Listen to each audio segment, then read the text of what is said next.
আসসালামু আলাইকুম প্রিয় বন্ধুরা, আজ আমরা সিঙ্গাপুরের ইতিহাস এবং উত্থান নিয়ে একটু জেনে আসি।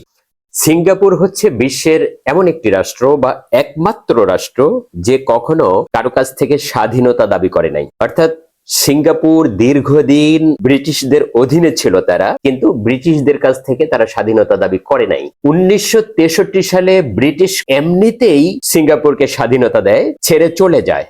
কিন্তু সিঙ্গাপুর একেবারে স্বেচ্ছায় স্বপ্রণোদিত হয়ে তারা মালয়েশিয়ার সাথে যুক্ত হয়। এখন মালয়েশিয়ার প্রেসিডেন্ট, তৎকালীন প্রেসিডেন্ট টেঙ্কু আব্দুর রহমান, তিনি দেখলেন যে উন্নতির কোনো জায়গায় আসলে এটা না, এটা একটা দ্বীপ রাষ্ট্র, এখানে চাষাবাদ হয় না, এখানে কোনো বাণিজ্য হয় না, এখানে কোনো ব্যবসা নাই, এখানকার যে মানুষগুলো আছে মাছ টাছ ধরে কোনো মতে একটু খায়, দ্বীপের ভেতরে তো তাদের বসবাস।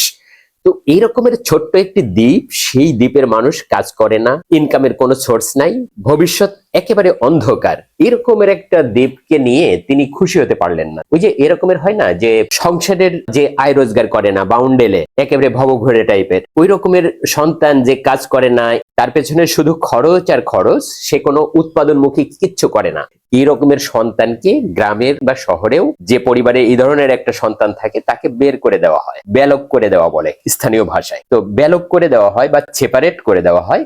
মালয়েশিয়া সিঙ্গাপুরকে সেই কাজটাই করেছিল। 63 সালে সিঙ্গাপুর যখন মালয়েশিয়ার সাথে একীভূত হলো, তার মাত্র 2 বছর পরে 1965 সালে সিঙ্গাপুরকে স্বেচ্ছায় স্বাধীন করে দিলেন মালয়েশিয়ার টেঙ্কু আব্দুর রহমান। তিনি বললেন, তুমি বাপু আলাদা হয়ে চলো, তোমার মতো করে তুমি চলো, আমি আর তোমাকে আমার মধ্যে রাখতে চাই না।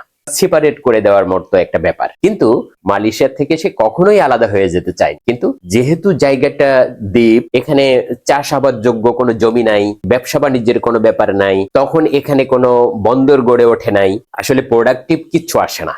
এই কারণে টেঙ্কু আব্দুর রহমান সিঙ্গাপুরকে বাদ দিলেন। তো স্বাধীন হলো 1965 সাল, বাংলাদেশের থেকে মাত্র 6 বছর আগে। এই সিঙ্গাপুর তারপরের থেকে উত্থান, সেখানে চাষাবাদের দরকার নাই, চাষাবাদের জন্য বেশি জমিও নাই, দ্বীপ, আর যে জমি আছে সেখানে খুব একটা বেশি তেমন কিছু হয় না। তাহলে সেখানে কি করে হবে? এখানে একটা বাণিজ্যিক বন্দর গড়ে উঠলো। মিস্টার লি কিয়েন প্রেসিডেন্ট হওয়ার পরে তিনি সেখানে বন্দর গড়ে তুললেন, বিভিন্ন শিল্প কারখানা তিনি গড়ে তুললেন এবং অল্প সময়ের ভেতরে বিশ্ব বাণিজ্যের একটা কেন্দ্রবিন্দুতে তিনি পরিণত করলেন। আল্লাহ তাআলা কোরআনের ভেতরে একটি আয়াত বলেছেন, তিনি রসুলকে জিজ্ঞেস করছেন, কুল হাল ইয়াস্তাবিল্লাযিনা ইয়ালামুনা ওয়াল্লাযিনা লা ইয়ালামুন, হে নবী, আপনি মানুষকে জিজ্ঞেস করেন যারা জানে আর যারা জানে না, এরা কি এক সমান? তার মানে আল্লাহ প্রশ্ন ছুটছেন যে যারা জানে আর যারা জানে না, এই দুই শ্রেণীর মানুষ কখনোই এক সমান হতে পারে না।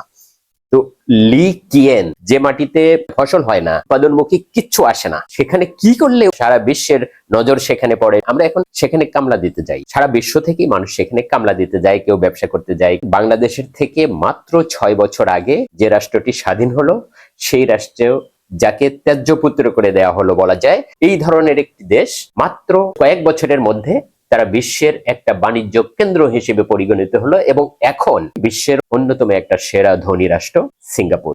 আমরা তাদের থেকে মাত্র 6 বছর পরে স্বাধীন হয়েছি, তারা 6 বছর আগে স্বাধীন হয়েছে। পার্থক্য এখানে, তারা জানে, আমরা জানি না। ওই যে আল্লাহ বলছিলেন যে যারা জানে আর যারা জানে না, তারা কি এক সমান? এই দুইটা সম্প্রদায় কখনো এক সমান না। তারা জানে, আমরা জানি না কিভাবে উন্নতি করতে হয়। আমরা ব্যক্তি উন্নতি নিয়ে সবচেয়ে বেশি বোধ হয় চিন্তা চেতনা করি, যার কারণে এখানে চোর বেশি, আমরা চোরের খনি পাই, আর তারা যেখানে হাত দেয় সেখানে সোনা ফলে। এটা হলো জানা আর না জানার পার্থক্য। 1957 সালে মালয়েশিয়া আমাদের থেকে 14 বছর আগে স্বাধীন হয়েছে। স্বাধীন হওয়ার পরে মালয়েশিয়া এখন বিশ্বের অন্যতম একটি ধনী রাষ্ট্র। তারা জানে যে কিভাবে উন্নতি করতে হয়, আমরা জানি না কিভাবে উন্নতি করতে হয়। জানা আর না জানার পার্থক্য, আর কোনো পার্থক্য নাই। তাহলে মূল বিষয়টা হলো জানতে হবে। একটি রাষ্ট্র যেখানে ফসল হয় না, সেখানে বন্দর স্থাপন করে শিল্প কারখানা গড়ে তুলে ব্যবসার উপরে ডিপেন্ড করে কিভাবে ধনীতে পরিণত হওয়া যায়। আর একটা রাষ্ট্র জানে পাম গাছ চাষ করে কিভাবে বিশ্বের একটি অন্যতম উন্নত রাষ্ট্রে নিজেদেরকে পরিণত করা যায়। ওরা জানে আর আমরা জানি না। আমাদের ব্যাপক সম্ভাবনা থাকা সত্ত্বেও আমরা সেটা পারি নাই। এটা হলো জানা আর না জানার পার্থক্য। ভালো থাকবেন।